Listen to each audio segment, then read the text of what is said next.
जय Hind. Dear student, आज हम लोग आइडम फ्रेजेस सीरीज के वीडियो नंबर 17 पर बात करेंगे। तो चलिए स्टार्ट करते हैं।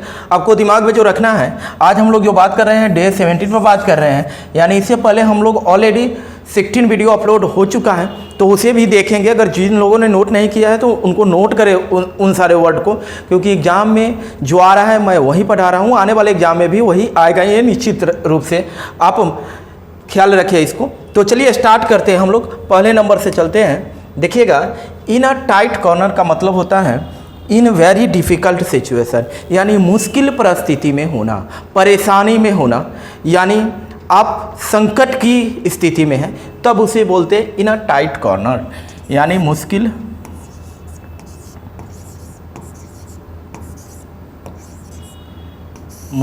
परिस्थिति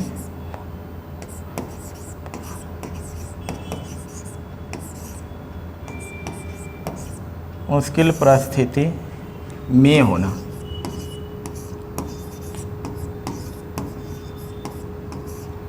परेशानी में होना, दूसरा बोल सकते हैं इसको परेशानी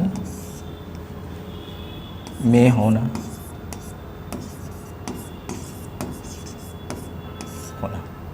ओके, नेक्स्ट देखते हैं in the dark. In the dark का जो वास्तविक मतलब होता है, इसका मतलब होता है किसी वास्तविक चीज़ों से अनजान है, किसी सच्चाई से अनजान है, यानी आप इग्नोरेंट कर सकते हैं। इग्नोरेंट और अनयूनिफॉर्म अबाउट समथिंग, किसी चीज़ के बारे में आप अनजान हो, तब बोलते हैं इन द डार्क। किसी चीज़ से अनजान, या बोल सकते हैं अपरिचित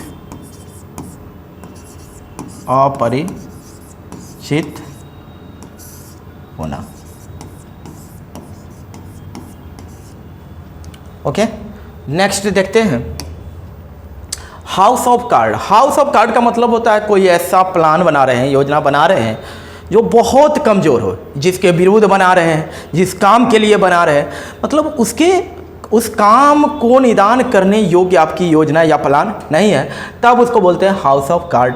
मतलब ऐसा योजना बना रहे हैं जो कार्ड की तरह ढह जाने वाला योजना है, मतलब सार्थक नहीं होने वाला है, उसी को बोलते हैं अ वीक प्लान और स्ट्रक्चर। यानी ऐसा कुछ प्लान योजना बना रहे हैं या कोई बनावट कर रहे हैं जो बहुत कमज़ोर है, तो उसी के लिए बोलते हैं हम लोग हाउस ऑफ कार्ड।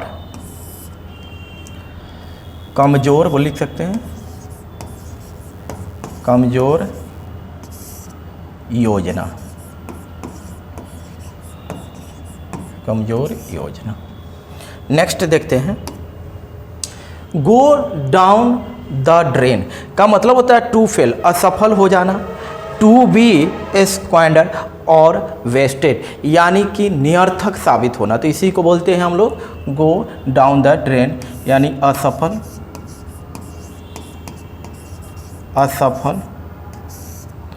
या निरर्थक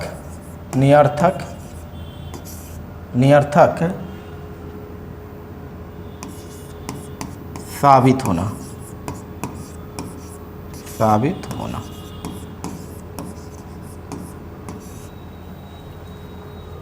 ओके, नेक्स्ट देखते हैं get wind of. Get wind of का मतलब होता है to become aware of something, किसी यानी कि कोई चीज़ की जानकारी मिल जाना, या कोई चीज़ से कह सकते हैं आप कि किसी रहस्य को जानना, यानी कहीं से क्या है, हवा लगा आपको कान को किसी चीज़ के बारे में, गुप्त बातों के बारे में, तो उसी को बोलते हैं गेट विंड ऑफ, यानी कि होता है किसी रहस्य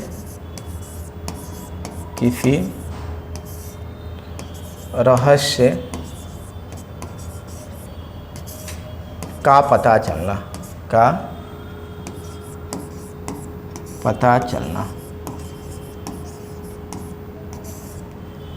नेक्स्ट देखते हैं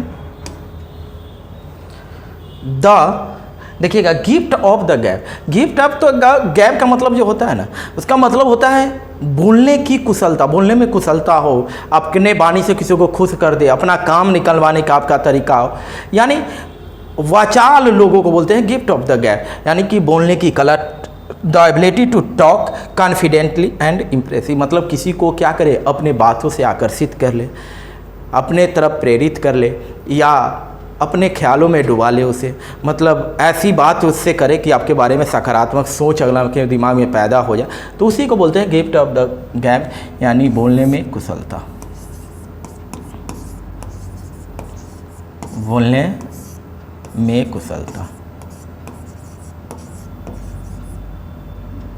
बोलने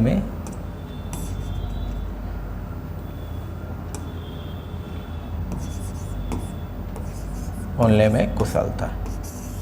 यहाँ दूसरा बोलते हैं इसको बोलने की कला, बोलने की कला, ये भी इसको बोल सकते हैं।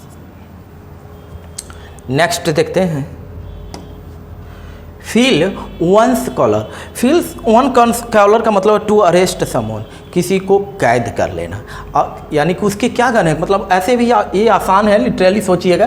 फील वंस कॉलर यानी कि किसी के कॉलर तक पहुंच गए, यानी क्या कर रहे हैं, उसे अपने अधीन कर लिए, यानी कि कह सकते हैं किसी को कैद करना, किसी को कैद करना, किसी को कैद करना।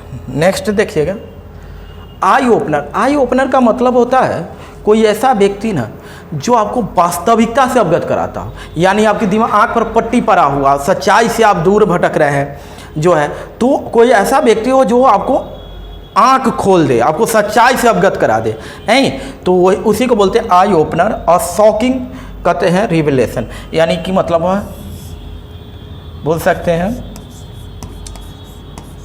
आँख खोलने वाला। ये नहीं कि आँख खोलने वाला यानी कि समझ लीजिए आई सर्जन वाला। दूसरी तरफ से लिखिए इसको सच्चाई प्रकट करने वाला,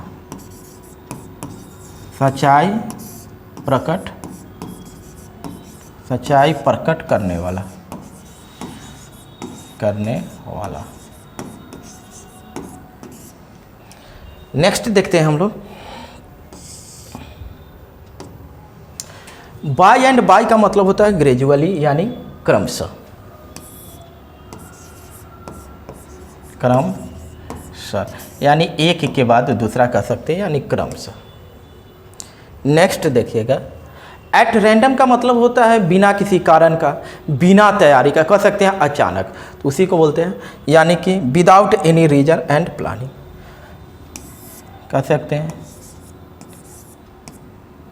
बिना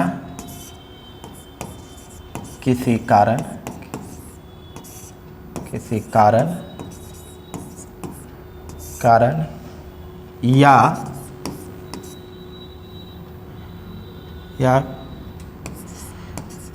तैयारी का, यानी कह सकते हैं इसको दूसरा भी कह सकते हैं अचानक, अचानक कह सकते हैं अचानक।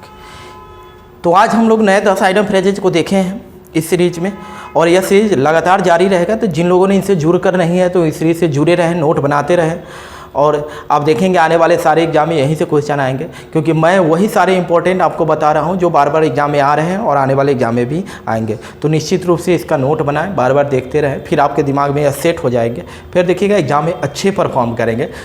तो जारी रखिए इसे और इसके साथ जुड़ कर रहिए। थैंक यू, जय हिंद।